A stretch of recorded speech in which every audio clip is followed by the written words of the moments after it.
Good evening, everyone. And I'm the leader of our group, and let's start our presentation. So next slide.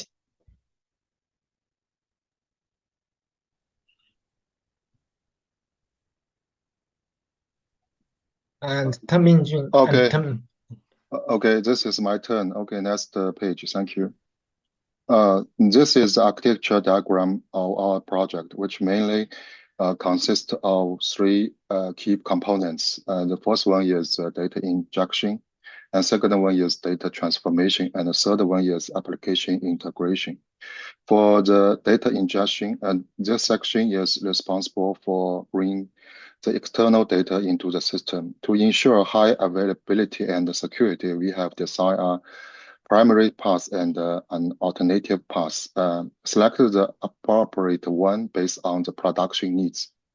And the second one is for the data transformation. In the data lake, the data undergoes process such as extraction, validation, cleaning, and standardization. We primarily use the AWS Glue jobs for data processing and leverage the Glue data category and Glue cross for metadata management, which will prepare for the data for the downstream analysis. And the third part is the application integration. The process, the data we mentioned above is transformed to the SageMaker for machine learning modeling and is made available to use through the API gateway. In addition, we also use the Tabular for data visualization to support the business decision-making. All these three parts we mentioned will be elaborated in the following slides. In terms of the operation management, we also adopt the following AWS service to ensure the efficiency and security, including the CloudWatch, IAM, CloudFormation budget, and KMS. Next page, thank you. And as shown in the left diagram, it introduced data ingestion. It included two paths, the primary path and alternative path. Primary path adopt the public route, and the alternative path adopt the private route, which offer higher security by restricting the data access within the internal network. In the production environment, the private route is preferred to ensure the data security. As shown in the right diagram, the implementation process of the product of the public route is as following. External data is first adopted in the RDS database, and the data extraction is checked by lambda function and transferred to the S3 row bucket to prepare for the subsequent ETL process. Here, must pay more attention due to the large volume of the data. The lambda function needed to be adjusted memory and runtime configuration based on the data processing requirement. And although the architecture maybe seems a bit simple, but it ensures the data ingestion efficiency. So next page, thank you. And this architecture achieved the security and efficient data ingestion through the private route. The data entered to the VPC was the internet gateway with the Bastion EC2 providing the security access. And the RDS database located in the private subnet securely stored application data and only allowed access by lambda function and Bastion EC2. And the lambda function deployed in the same private subnet as RDS extract the data and transfer it to the S3 row bucket, prepare it for the subsequent ETL processes. Here we have to pay attention. We have to mention the VPC endpoint and the SSM management. The VPC endpoints enable the private network communication with S3, enhance the security, and the SSM management, managing and monitoring the resource within the VPC, which simplifies the operation risk. Also, we can see the architecture is a bit complexity, but the advantage including the security. All critical components are deployed in the private subnet with VPC endpoints, secure the data transformation. And the second one is efficiency, the Lambda and RDS operation in the same private network environment, which reduce the latency. And the management, SSM provides simplified and centralized management capabilities. So my part here have finished. Thank you. Next page. Oh, thank you, Mingjun. And next stage is ETL processing. And continuing with the work from the previous teammate Mingjun, Eric and I are responsible for the next whole ETL processing. Actually, we divided it into two main parts: the glue job design and the Terraform deployment. We have essentially created 4 S3 buckets: raw bucket, cleaning bucket, and the gold bucket. And the last one is a special one, is the script bucket. It can be used to storage the whole glue scripts. And we use S3 as a data lake. S3 bucket is used to store the data source, scripts, and other files produced by AWS. And S3 upload even triggers the lambda function. Processed files from RDS are saved to the S3 raw bucket with a specified prefix. And finally, we achieved the transformation from one to another by creating two actually glue jobs. And next page, please. For the first glue job, because the data quality was quite good, so I just applied the basic missing value and outlier handling to transform the data from raw to cleaning bucket. Then for the second glue job, we performed feature engineering to construct a series of effective feature sets for the next stage of modeling training. As you can see, we generate 4 data sets: user feature and product feature and user product feature combination. Specifically, we automatically generated 4 feature sets that comprehensively extracted and integrated some valuable information from the data. And the next page, please. For our final output, here listed 2 diagrams. The upper one shows us the specific code workflow of the first glue job, while the below one shows us the final output of the whole ETL processing. Finally, we merge the 4 feature sets generated after future engineering into a single one for delivery to the next machine learning stage for model training. Next page. Let me hand over to Eric. Okay, hello. About the Terraform, first I created an IAM role for glue jobs with the necessary permissions, attaching AWS Glue Service role and Amazon S3 full access policies to enable Glue to interact with S3.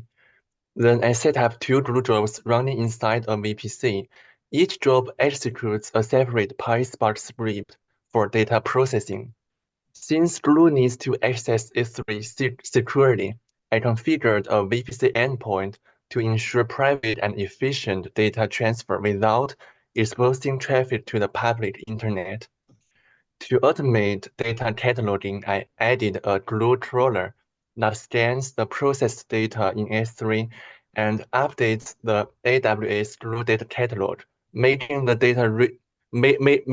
data available for analysis. So instead of manually setting up these resources in the AWS console, Terraform allows me to define everything as code.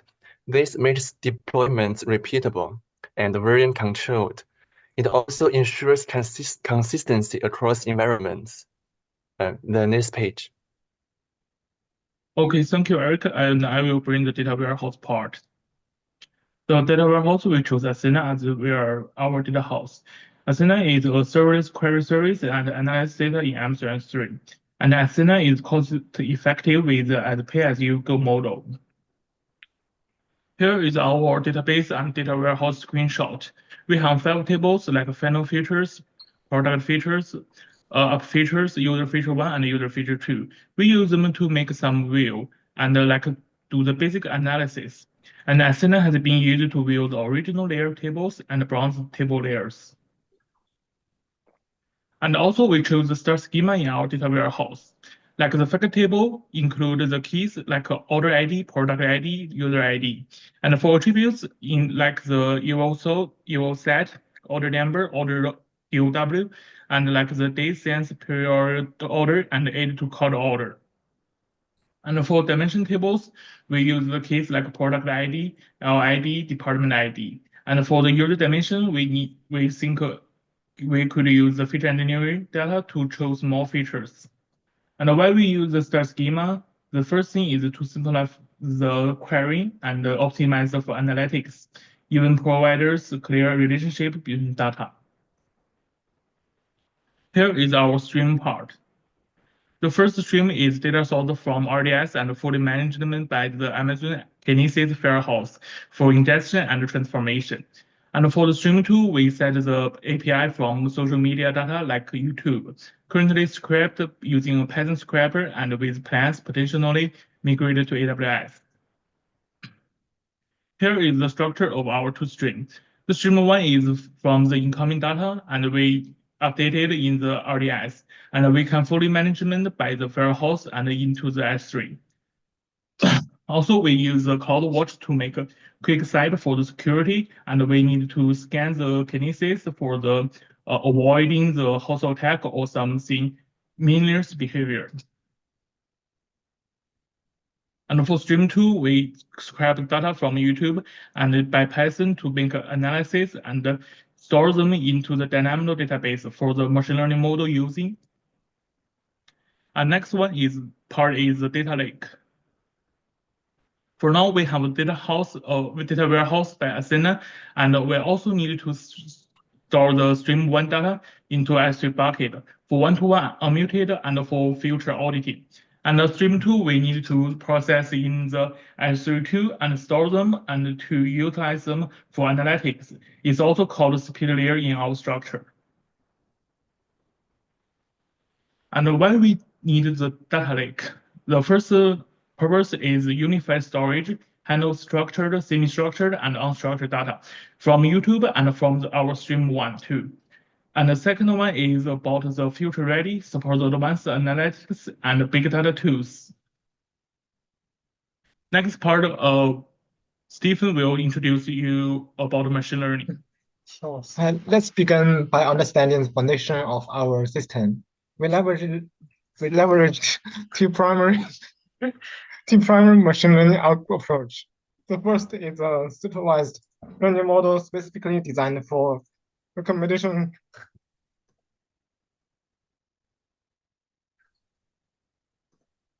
systems. So this model works.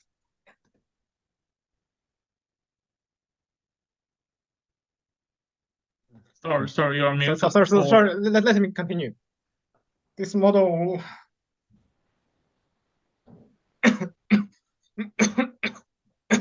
This model works with structured data such as product catalogs and customer purchase history. It allows us to create personalized recommendations based on identified patterns in user behavior. The second component is a large language model, or LM. Unlike recognitional supervised models, LMs specialize in handling unstructured data, such as text and video metadata. In this project, we applied LMs to stream platforms like YouTube to recommend relevant content to users based on their view history and interest.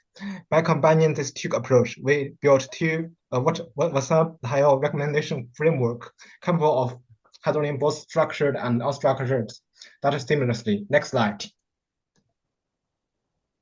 And let's discuss our technical setup. For development, we used AWS sagemaker notebook notebooks, which provide the computational power and scalability required for this project. Like we treat the M5X large instance type with 20 gigs of elastic block storage. Why we choose this is because, first of all, it offers the sufficient memory and the powers to handling our large data sets without performing bottlenecks. Second, the 20 gigs storage ensures there is ample space for both training and text data sets, which is critical for later training model refinement. And let's go to the next slide. For feature engineering was like the backbone of our project. This project has involved creating new variables to capture meaningful patterns in the data to evaluate feature importance. We calculate the Pearson correlation coefficient. For example, features like user reorder ratio and user total products shows high correlations with reorder behaviors, indicating their predictive power. Time-based features such as order door ratio helps capture weekly shopping trends. We divide the features into several catalogs. User behavior features like reorder frequency and product diversity, product and interaction in features, focusing on product popularity and user-product relationships. Time-based features capturing reference like order day and time. Target encoding, which involved encoding categorical variables for improved model performance. The result was a robust dataset that significantly boosts the predictive accuracy of our models. Next slide. So with the engineer features ready, we carefully selected our machine learning models. So like XGBoost to stand out and the best fit for our structured data. Here's why. High performance XGBoost is optimized for speed and accuracy, making it the deal for the large dataset. Built-in regularizations. It uses L1 and L2 regularization techniques, which prevent overfitting and ensure the model generalized used to unseen data. Parallel computing and XGBoost ensure the multi-core processing and GPU accelerations, so which is like reducing the training time. We also test like other data such as like decision trees and linear regression. However, they didn't provide the same level of accuracy or efficiency as XGBoost. So this make us to use XGBoost for our recommendation system. And next slide. So once the model was trained, the next step was deployment. We used sagemaker to build the training model as an endpoint. This endpoint serves as the interface to generate predictions. It combines the size and the quality of the data, the engineering features, and the training XGBoost models. And the endpoint process incoming requests in real time, predicting user preference and delivering recommendation systems instantly. For example, based on historical purchase data, it can predict which product a user is most likely to reorder. Next slide. So to make the model accessible, we integrate it with an API gateway and lambda function. This setup ensures scalability. The API can handle high volumes of requests without compromising the performance. This instantaneously. The lambda function process predictions quickly, delivering results in milliseconds. The integration also allows third-party applications to utilize our recommendation systems via API calls, make it a flexible solution for different business needs. Next slide.